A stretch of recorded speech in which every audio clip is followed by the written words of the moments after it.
Hi there, I'm Mike Stanzik and this is Digital Electronics Classroom. In today's video we're going to be looking at D flip-flops implementing a ripple counter or an asynchronous counter. In our last video, binary counting, we started this process and looking at how the count works, and we found that two things were of value for us.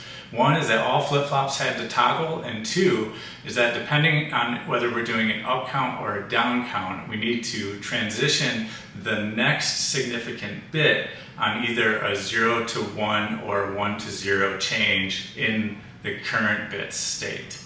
And we'll go through all of this when we do our simulation today. We're going to take a little intro, and then we're going to go to Multisim where we'll do a simulation. Let's get started.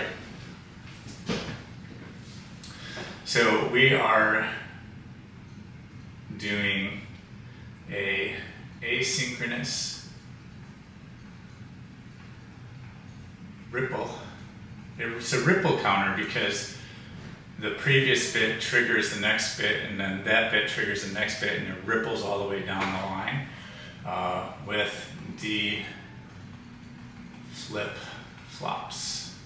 All right, so two things that are important. One, all flip-flops set to toggle.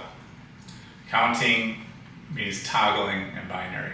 Two, for an up count, next bit toggles when Q goes from 1 to 0. So that's a negative edge and looks like this. For a down count, next bit toggles when Q goes from 0 to 1, which is a positive edge, and looks like that. Okay. Oh, sorry about the autofill there. Okay. So that's really it. So we have to set up our D flip-flops so that those two things happen for our up count and our down count. So let's go to Multisim Live and see what we can do.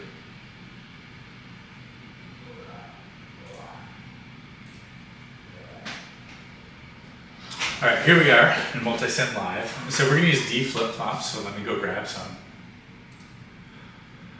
The flip-flops of D. Okay, great. And let's go ahead and start here. Let's see if there's enough room there. Maybe move down one. Okay. And let's just make sure we have some room. 1, 2, 3, 4, 1, 2, 3. Okay, either way, that's good. All right, so the first thing that we need to be able to do is to toggle. And so to toggle, we are going to connect the Q bar into our D. Q bar into D. Q bar into D. And Q bar into D. Now the reason why this works is because toggling means if you're at a 0, you go to 1. If you're at a 1, you go to 0. And so you have a flip of state. And so in this case, whatever the state of the bit is, the flip of the state is Q bar. And then so we feed that back into the input so that the next value is a flip of the state of D. So this orientation is toggle, and all 4 of our bits are going to toggle. I want to make clear that this top bit is the least significant bit. So this would be A0, and then A1, A2, and A3 as we go further down. The clock input on the least significant bit, I'm going to trigger with a manual switch. And so we're not going to have this running at a frequency because it's going to be harder to see what's going on. So I'm going to switch it manually. Okay. So now we have to look at whether we want to do an up count or a down count. At this point, everything is the same. So if I want to do an up count, that means that when Q has a negative edge, when Q experiences a negative transition from 1 to 0, the next bit should be clocked, should be triggered, right? And so, but if I look at these D flip-flops, they are positive edge triggered. So that negative edge is not going to trigger the positive edge trigger. So instead of using Q, which has a negative edge, we're going to use Q bar, which will have a positive edge, to trigger the next bit. And so we're going to connect the clock of the next bit to Q bar of the previous bit. And that is the same all the way down.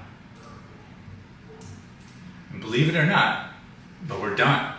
So that's how easy it is to make yourself a counter using D flip-flops and a asynchronous ripple configuration. But let's take a look. So I'm going to use an indicator here, which is a hex display. And the beauty of a hex display is that it has all the decoding built in. And all I have to do is send it the bits that I'm using. So A, B, C, and D. A is the least significant bit. So I'm going to send the most significant bit down here to D, and then to C, and then to B, and then the last one to A. You might hear my dog outside barking at the neighbors. He has something to say about it too, because he really enjoys digital electronics. His name is Duke, and he's a Shepherd Doberman lab mix, and he can get pretty loud. So sorry about that. Hopefully it doesn't disturb you too much. Okay. So this is a hex counter, meaning that it's going to count from 0 to 9, and then it's going to finish up in the hexadecimal alphabet. So A, B, C, D, E, and F. So we should see that. So let's start it up. And well, it starts at 0. So is this going to do an up count? So we can trigger to a 1, then to a 2, and then to a 3, and then a 4, and then a 5, and then a 6, and then a 7, and then an 8, and 9. It looks like it's working. And then we go to A, B, C, D, E, F, and back to 0. So fantastic. That worked exactly as we expected it to, and we have ourselves a counter. Okay, so now I ask you the question, what change do I need to make this thing be a down counter? Well, to down count, we need to trigger on a positive edge. We need to trigger on a positive edge. Yeah, that's right. So when Q gives a positive edge, we need to trigger. Well, a positive edge is what we need to actually trigger these positive edge clocks. And so instead of connecting my clock to Q bar, I'm going to connect the clock to Q on the previous one. And so let's go ahead and delete this connection to the clock. And now I'll connect the next clock to Q, the next clock to Q, and the next clock to Q of the previous bit. So this should be all it takes to make this now a down counter instead of an up counter. And so let's take a look.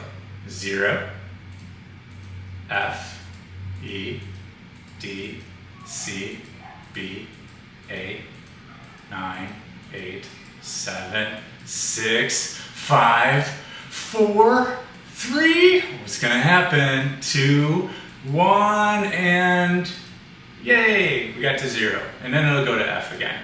Oh wow, that was a little bit of a letdown. Nothing happened, except that we got to learn, and that's exciting. So I hope you enjoyed this video.